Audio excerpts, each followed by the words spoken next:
Assalamu alaikum. Welcome back to our channel Bishal Bahar, one of the most neutral and genuine educational based channel. আজকে যেটা বলবো তুমি শুনে হয়তো বলবে ভাই মিডল ইস্টে ওয়ার হচ্ছে, বাট আমার লাইফে এটা কেন বা এত ইম্পর্টেন্ট। বাট বিশ্বাস করো, এই টপিকটা যদি তুমি বুঝো, তুমি ওয়ার্ল্ড পলিটিক্সকে কমপ্লিটলি অন্য অ্যাঙ্গেল থেকে দেখা স্টার্ট করবা। কারণ এখন যে খবরটা বের হচ্ছে সেটা নর্মাল কোনো কনফ্লিক্ট না। রিপোর্টস অনুযায়ী বলছে যে আমেরিকা এবং ইসরায়েল নাকি ইরানের ওপর জয়েন্ট মিলিটারি অ্যাটাক হামলা শুরু করছে। আরো শকিং একটা ক্লেম হচ্ছে ইরানের supreme leader Ayatollah Ali Khamenei এর ডেথ এর খবর কনফার্ম বলা হচ্ছে। ইন্না লিল্লাহি ওয়া ইন্না ইলাইহি রাজিউন। একজন বীর ছিলেন তিনি। যদি এটা ফুললি কনফার্ম হয় তাহলে এটা মিডল ইস্টের এর ইতিহাসে সবচেয়ে বড় টার্নিং পয়েন্ট হতে পারে। কারণ একটা কোয়েশ্চেন এখন সব জায়গায় ঘুরছে, ইরান কি আসলে এই ওয়ারটা ফাইট করার মতো স্ট্রং, নাকি ইরান এখনো কমপ্লিটলি একা। তো আজকে ভিডিও আমরা সহজভাবে ডিসকাশন করব এবং বোঝার চেষ্টা করবো ইরানের রিয়েল মিলিটারি সিচুয়েশন কি, আমেরিকার আসল ইন্টারেস্টটা কি, এবং এই ওয়ারটা কেন ওয়ার্ল্ড পলিটিক্স কে শেক করতে পারে। সো বুঝতে হলে আমাদের একটু পিছনে যেতে হবে। সিম্পল ভাবে বললে ইরান আর আমেরিকা কনফ্লিক্ট আজকে না, এটা অনেক পুরনো tension.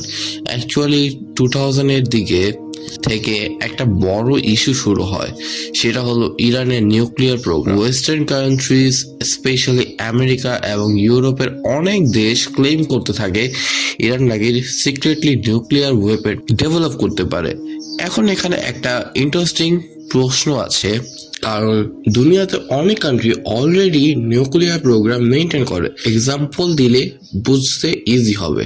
America, Russia, China, France, UK, even India, Pakistan, north কোরিয়াও নিউক্লিয়ার ওয়েপন রাখছে।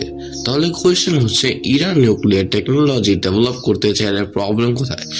বেসিক্যালি ওয়েস্টার্ন কান্ট্রিগুলো কনসার্ন ছিল ইরান যদি নিউক্লিয়ার ওয়েপন বানাতে পারে তাহলে মিডল ইস্টের পাওয়ার ব্যালেন্স কমপ্লিটলি চেঞ্জ হয়ে যাবে।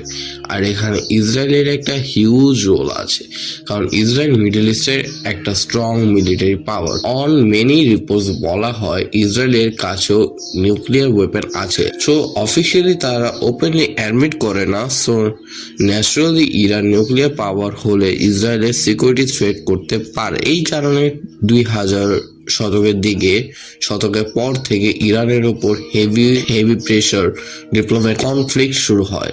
কারেন্ট ওয়ার সিচুয়েশন, এখন প্রেজেন্ট সিচুয়েশন যদি দেখি, মিলিটারি এক্সপার্টসদের অনুযায়ী ইরান এখন মাল্টিপল এনিমি এর সাথে ফাইট করছে। একদিকে ইসরায়েল, অন্যদিকে ইনডিরেক্টলি আমেরিকা, আর মিডল ইস্টের কিছু কান্ট্রি ও ইরানের সাথে পলিটিক্যালি এগেনস্টে আছে।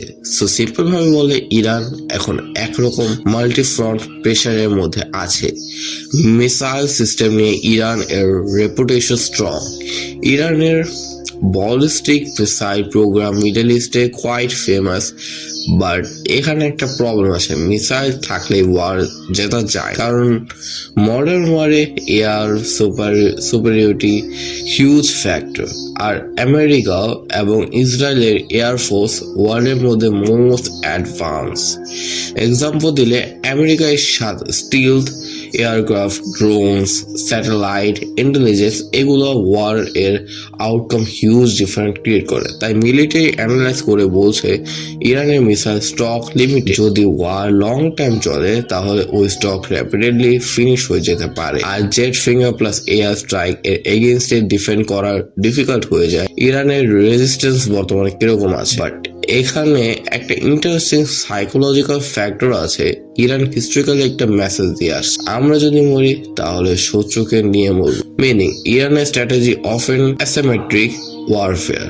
সিম্পল ভাবে বলে, ডিরেক্ট পাওয়ারে যদি উইকও হয় তারা ট্রাই করে এনিমিকে ম্যাক্সিমাম ড্যামেজ দিতে। এক্সাম্পল হিসেবে proxy missile strike, regional conflict explain করা। তাই এক্সপার্টরা বলছে ইরান যদি কনসার্ন হয় তাহলে ওয়ারটা রিজিওনাল কনফ্লিক্ট থেকে গ্লোবাল ক্রাইসিসও হয়ে যেতে পারে। আর এখানে একটা বড় কোয়েশ্চেন থাকে, আমেরিকা কেন এত ইন্টারেস্ট নিতে পারে ইরানের এগেনস্টে?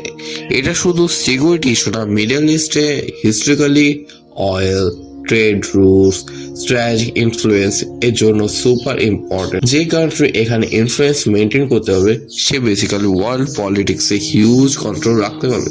সো ইরান যদি একটা ইন্ডিপেন্ডেন্ট স্ট্রং রিজনাল পাওয়ার হয়ে যায় তাহলে সেটা আমেরিকার স্ট্র্যাটেজিক ইন্টারেস্টের সাথে ক্ল্যাশ করতে পারে। তো ভিউয়ার্স, সিম্পল ভাবে বললে এই জিও পলিটিক্স সিস্টেমে যদি একটা গেম হতো তাহলে এটা স্ট্রেট আপ চেস ম্যাচ হতো। বাট প্রবলেম হলো এই চেস বোর্ডে গুটিগুলো সোলজার না, রিয়েল হিউম্যান লাইফ। আর যখন বড় পাওয়ার গুলা মুভ করে তখন স্মল কান্ট্রি গুলা অফেন ড্যামেজের মধ্যে পড়ে।